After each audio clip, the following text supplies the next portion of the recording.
Hi, friends. I am excited to see how this will end, especially with the reintroduction of Snickers. Vivi, your comment made me laugh yesterday, but I'm sad to see it go because I have enjoyed this one. We had a nice discussion on Wednesday, which came from my conversation with Angelia on Monday about which book you like better, and most people like this one better. Tages was even.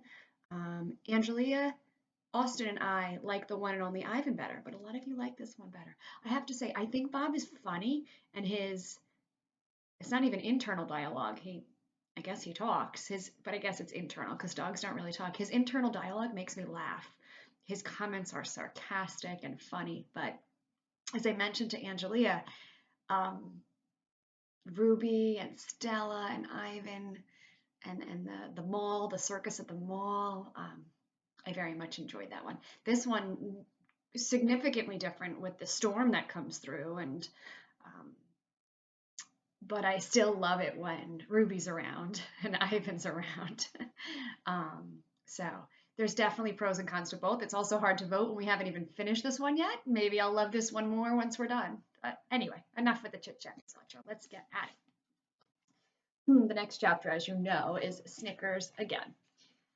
Once we're home, I head for the couch. I'm snoozing peacefully with Rowdy when a smell, a doozy of a smell, assaults my schnoz, which is finally back to working order. It's her. Snickers is back. She's been gone for a while. After the hurricane, they had to do some repairs to Mac's house. Not sure where Snickers has been staying, but that's definitely her smell, no doubt about it. I dive under the couch, but not before Nutwood appears at the front window. "Oh, Bobo!" he calls. "Someone's looking for you." "I'm not home," I yell. "Yeah, I don't think she'll take no for an answer," says Nutwood. "Shouldn't you be rebuilding your nest?" "Nah, watching you cower in fear is way more fun." "What's the deal, Uncle Bob?" Rowdy asks. "Be afraid, Rowdy," I say. "Be very afraid." See, that's the dialogue, I guess not internal, that makes me laugh about Bob. The door opens and there's Julia with Snickers by her side. "Well, hello there, Snickers," says Sarah as she passes through the living room. "What are you doing here?" "Mac and his wife just moved back in," Julia says. "They called this afternoon and said Snickers was dying for a walk." I ease back a little farther under the couch. Can Snickers see me? Maybe not, but she can most definitely smell me. For once, I regret my pungent aroma. Pungent is strong, aroma is smell. So he regrets his strong odor, his strong smell. Snickers darts across the living room straight to the couch, pulling Julia along for the ride. "Snickers!" Julia exclaims. "Slow down, girl!" She kneels. "Bob, are you hiding under there?" I move an inch, exposing my snout. Snickers goes insane. She yanks free of her tug-of-war string. For a moment, she pauses to do a polite nose tap with Rowdy. Then she lets loose with zoomies and yips and howls of joy. "Bob," Julia says, "come on out and say hi." I pretend not to hear her, which isn't a big stretch, since Snickers is barking like a maniac.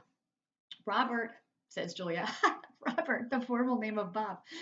Fine, I belly crawl out until I'm exposed. Snickers is ecstatic. She showers me with licks and nips and nudges and leaps. "Bob," she croons, "how I've missed you." I cover my head with my paws, but there's no escaping her adoration. "There's a reason we survived, Bob," she says, her fuzzy tail in high gear. "The fates want our love to blossom." "Is this your girlfriend, Uncle Bob?" Rowdy asks. "Girlfriend today," Snickers responds in a giddy voice, "but who knows what tomorrow may bring? Perhaps you should start calling me Aunt Snickers." I am relieved beyond measure when Julia finally pulls Snickers with great effort out the door. I try to ignore Nutwood's teasing. I try to tolerate Rowdy's stifled laughter. But when Minnie starts chanting, "Bob and Snickers," followed by Moo's "sitting in a tree," I've had enough.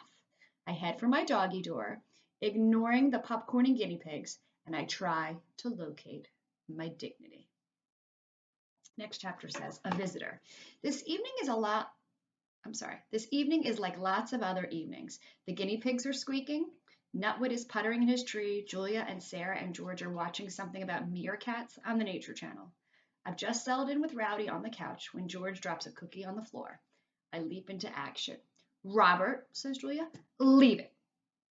Briefly, I consider my options, but not for long. At least I share a piece with Rowdy.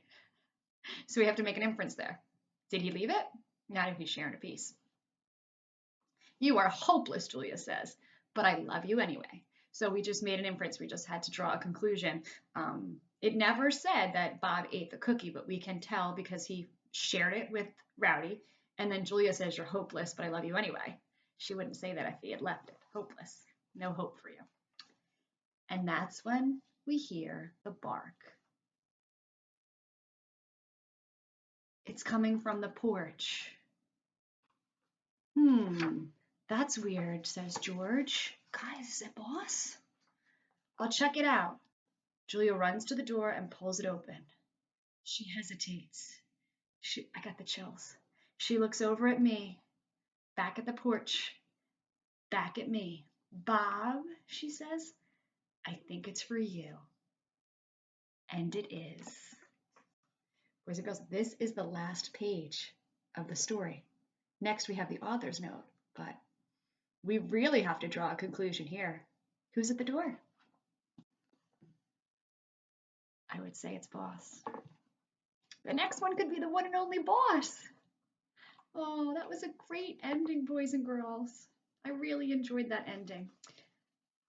I do want to read to you the author's note right here, signed by Katherine Applegate, our author.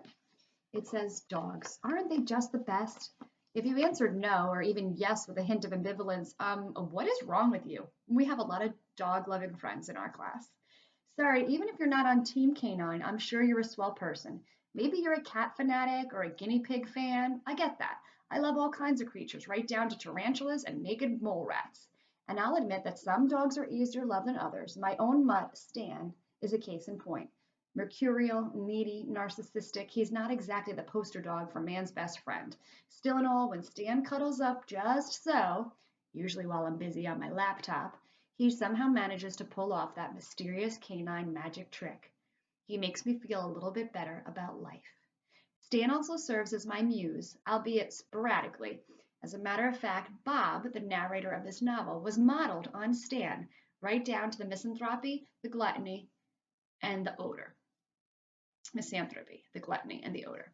Bob originally appeared as a character in my novel, The One and Only Ivan, inspired by the true story of a Western lowland gorilla. The real Ivan spent 27 years alone and caged in a shopping mall in Tacoma, Washington. I forgot that was loosely based on a real, actual gorilla. Did he ever have a pal like Bob? I don't know, but there was a pet store at the mall where Ivan lived and he had lots of visitors. It wasn't a stretch for me to imagine such a friendship evolving. And so Bob was born.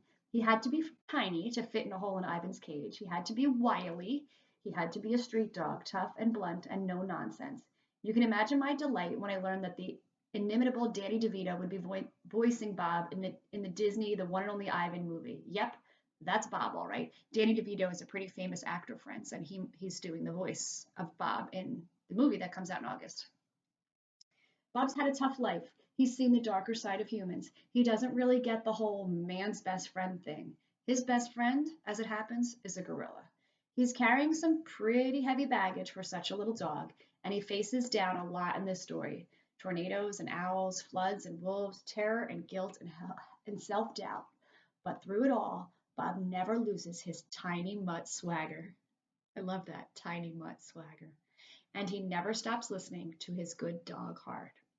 Even if you're a devout cat person, I hope you enjoyed spending time with this guy. And Katherine Applegate signed it. And then there's some acknowledgments, which are a lot of thank you notes from the author for all the people who helped her in many, many different ways to get this book made. And that, my friends, is the end. I am going to read to you a little bit about Katherine Applegate. I guess I'm thinking that's Stan. It says, Katherine Applegate is the Newbery Medal winning and #1 New York Times best-selling author of numerous books for young readers, including The One and Only Ivan, Cranshaw, Wish Tree. I haven't read either one of those, friends. Maybe that'd be good for summer reading. Endling series, the Roscoe Riley Rules chapter book series, and the Animorph series. She lives in California with her husband, who writes as the author Michael Grant, her children, and several pets, including Stan the dog, pictured above. Visit her website at www.catherineapplegate.com. Also available as an ebook and as downloadable audio, like a book on tape. I did like it, and that ending was pretty special. I hope you liked it too. Next week, we will do some picture books, and I have a special book. It's on the other side of my computer over there for the last day of school. Have a wonderful weekend. I will see you on Monday.